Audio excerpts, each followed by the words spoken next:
Hey there, I'm Joe Weems. Before we get into the video, I want to remind you about ng-conf 2023 happening in Salt Lake City, Utah on June 14th and 15th. Head over to ng-conf.org to check out the speakers, check out the talks, and to get your ticket before they all sell out. We'll see you there.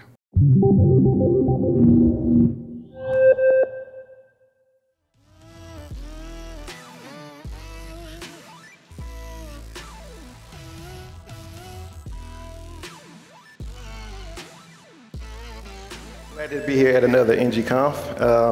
It's just state management at scale with NgRx. I've been wanting to give this talk for a while because I learned a lot from this experience, and I figured it'd be good to share some of this with you all today. As you can see, my name is Brandon Roberts. You can follow me on Twitter at Brandon T. Roberts. I sling gifs, I talk about sports. I block people sometimes, but that's just what I do. I am also a maintainer on the NgRx project. Naturally. I'm also a Google developer expert, which just means I've been around the community for a while, been able to do some cool things there. So yeah. Also a developer experience engineer at Appright. And Appright is an open source project, so you should definitely check that out at appright.io. So with that, we'll get into the agenda. So I'll kind of talk about the backstory of the project that I worked on. Talk about some of the good things, some of the bad things. There were some ugly things in this project also, and some lessons learned along the way. So for the backstory, this was an enterprise project that had a lot of developers on it. So even as a maintainer, I had worked on some, some real world projects before, but this was definitely one of the big ones. So it was a Fortune 500 company that will remain nameless, of course, because that's what they do. And at the peak of this project, they had over 300 developers contributing code, all at the same time. And it went across multiple business units, different people in different areas. And on top of that, it was an AngularJS to Angular migration. So naturally, this project has a lot going on. And like I said, I had worked on some NgRx projects of different sizes before, but this was definitely the largest one. So I had some extra motivation, to get this right. So with that, that's pretty bright there, but we'll roll with it. We'll go in reverse order, so we'll get to the ugly parts first. And when I say ugly, I mean just the most challenging parts of the project. Because you don't know what you're going to get into with each project, but as I mentioned, this one already had a lot going on. For project details, this was an AngularJS application, like I said, that spanned across multiple business units that was being consolidated into an Angular app. And at the center of that app was NgRx, which was being used as like a bridge between these two apps during the migration.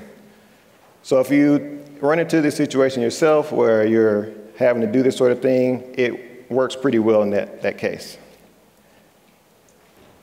So now, if you looked at migrating AngularJS apps to Angular, you'll notice there's two of everything, of course.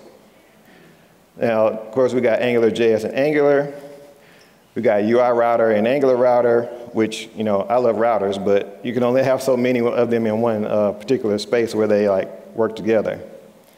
Two change detection systems, two software development patterns, all in one monorepo. So how do we manage all this together? And this is where everybody's favorite topic comes in, state management. So we got shared state, local state, global state, you name it, it's all there. So you may have seen this before in AngularJS. It's you have a bunch of services, they're kind of cobbled together. You have this dependency graph of services reaching into other services and controllers and everything else where we have this to get this working. And this led to some difficult things. The app was difficult to debug. Like I said, AngularJS versus patterns in Angular are definitely very different. It's hard to trace data changes just because we were doing different things as where data came from, how it got there, and who was responsible for changing that data. And of course, there's not nearly enough unit tests. I've even spoken to people that just said they don't even write unit tests, which I found, very interesting. But there were some here, but not nearly enough. So you can imagine what this would look like. If you're thinking about food and you want to compare it to this project, this is kind of what it would look like.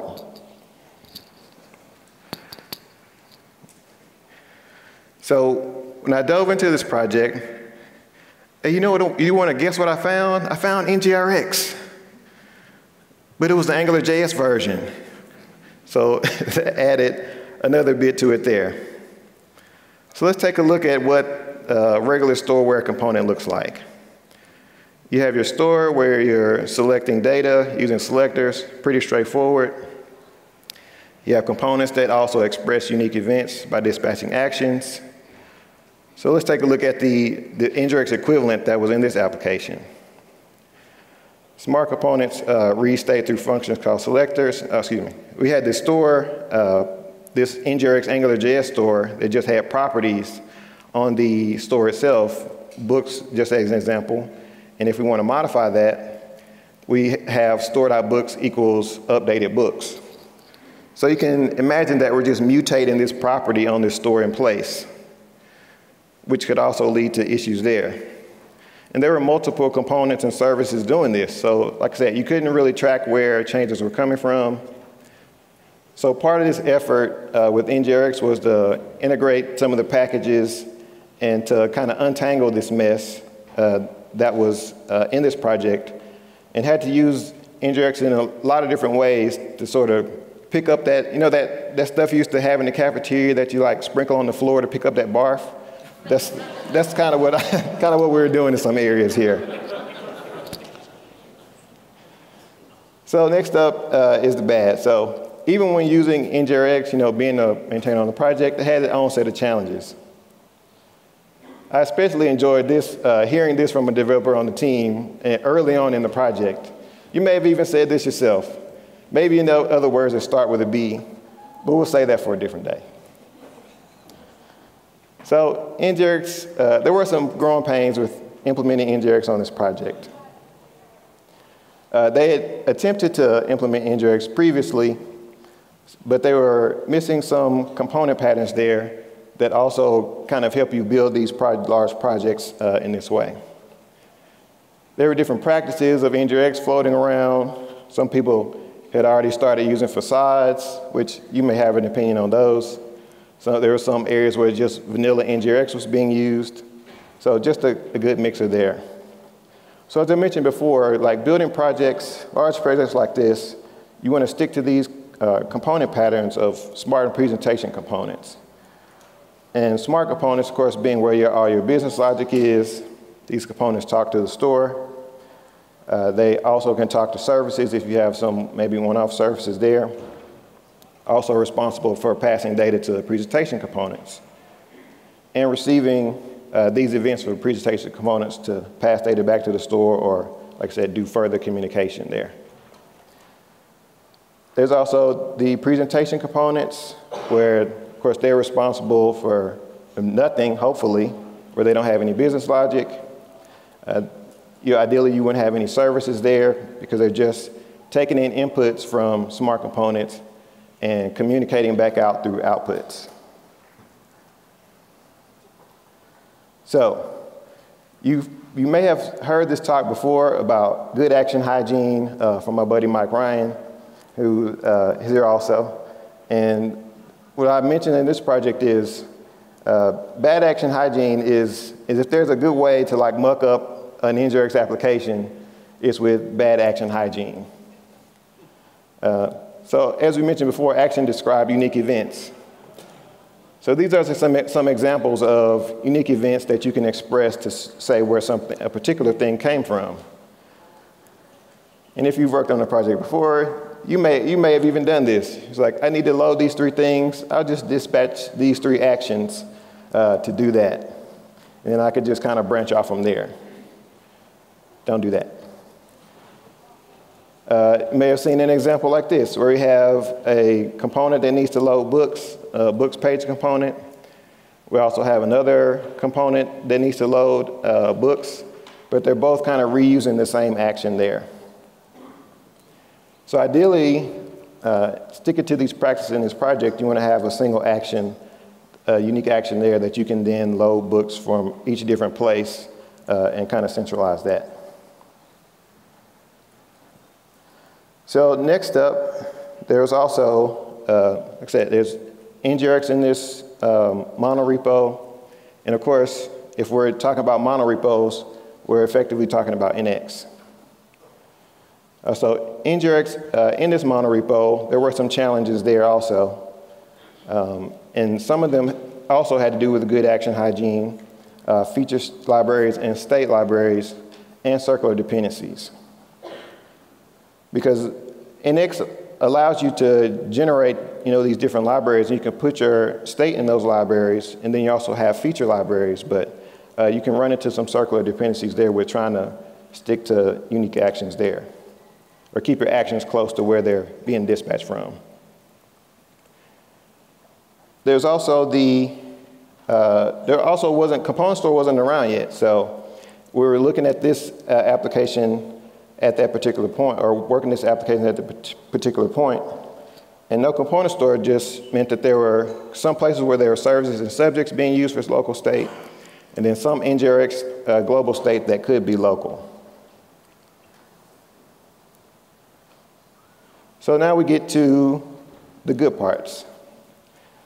And of course, the good news is we did finish this migration of AngularJS to Angular and removing all the connections to the old AngularJS app without having to redo the things on the Angular side, and still use these NgRx patterns and practices along the way. So the big question is, and always is a hot topic, is what belongs in the store. And you may have seen this principle before, but we call it the Sherry principle, where data that you need, that ideally this will give you a reference of what you should put in the store or what should remain outside of there. But the Sherry principle is shared being data that's shared amongst a lot of components and services.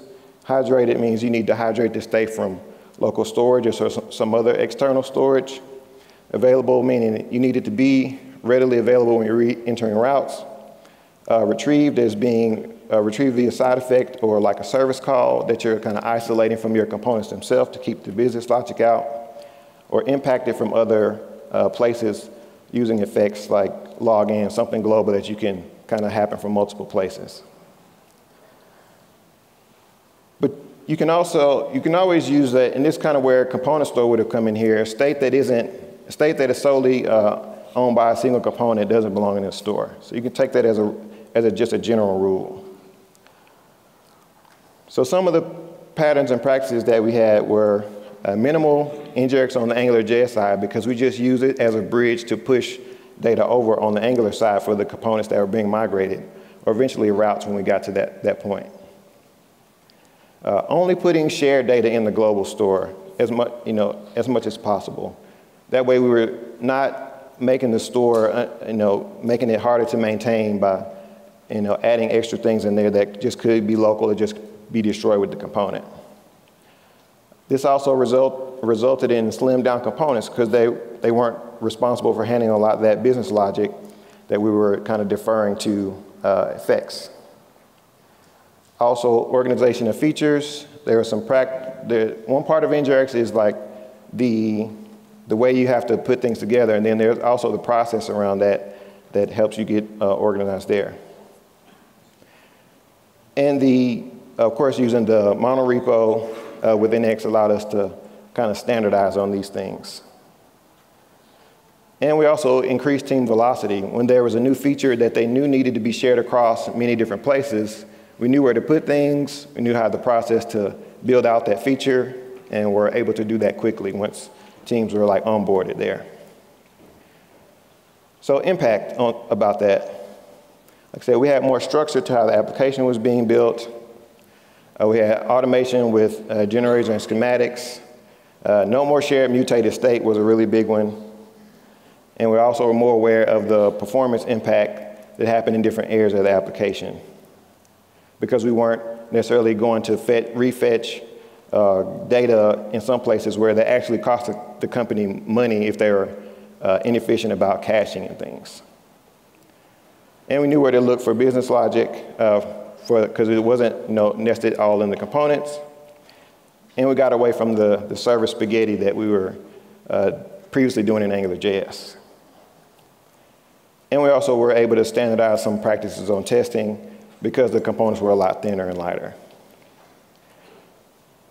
And we also learned some things, or were able to establish some patterns around NgRx and NX, namely around good action hygiene, data access libraries, and the circular dependencies. So we were able to share the actions in their own libraries, which helped us to go get past the circular dependencies, using data access libraries that still kept the state separate from the features themselves. And like I said, the shared libraries to use for the shared libraries for the shared good action hygiene. So from there, we do standard practices. We use reducers to decide on how state changes. We have our effects to decide on when to call services, because we're using actions to dispatch those for that shared data. We're using the store. We had, in this application alone, we had maybe 6 or 7 things that we had to kind of orchestrate throughout this when the application was loaded to make sure that all that data was available. But we could consolidate that in using selectors for querying that data to make sure that we knew when things were ready to go there. And we made a lot of use of selectors for combining data. Like I said, we had a lot of different data coming in at different points in time, but we had a way to know when all that data was ready using a single selector that presented that it was known in the application that it was ready. We're also able to use some features like the create feature, which Marco gave a talk about this yesterday. We were kind of standardize and reduce some of the manual selector creation and reducer aspect of it that we were able to use that and even standardize around that more. And some of these things from this project actually ended up feeding back into the NgRx project, such as create feature. So lessons learned, like I said, in this project. Of course, your mileage may vary as far as using NgRx from project to project. Like I said, there are many different developers with many different skill sets in this project, but one thing that we did have to land on was investing in learning RxJS for this project because it was used heavily. Of course, NgRx is built on top of that. So there may be some of you that are hesitant about learning it. I know we'll see what the future looks like with this, what the team is looking at as far as these areas, but yeah, still invest in that process. Also start lightweight. Oops.